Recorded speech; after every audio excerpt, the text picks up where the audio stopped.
Présenter et sensibiliser l'Assemblée nationale sur les initiatives, défis et perspectives de la géothermie, tels sont l'essence et l'objectif de l'atelier parlementaire qui vient de se tenir aujourd'hui au sein de la représentation nationale. Initié conjointement par le président de l'Assemblée nationale Dileta Mohamed Dileta et le ministre de l'Énergie, cet atelier parlementaire sur la géothermie a porté sur les mesures publiques accomplies par les structures de l'État et du secteur parapublic en vue d'accélérer l'avènement d'une ère d'énergie renouvelable à moindre coût. À la suite du discours du lancement du président de l'Assemblée nationale et les propos liminaires du ministre de l'Énergie,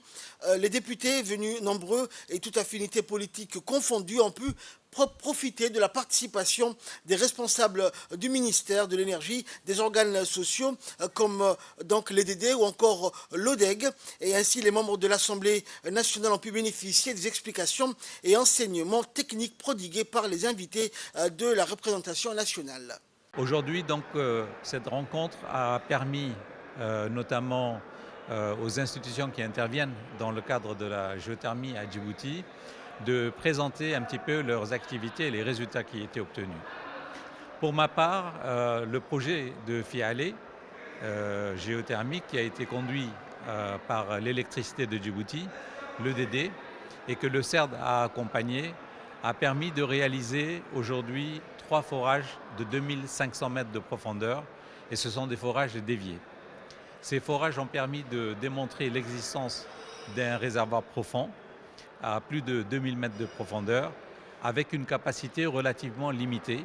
en raison de la présence de beaucoup de sel, étant donné la proximité de la recharge qui est rien d'autre que l'eau de mer. Et ceci donc donne une capacité aujourd'hui de l'ordre de quelques mégawatts au niveau du rift d'Assal, à Fialé même,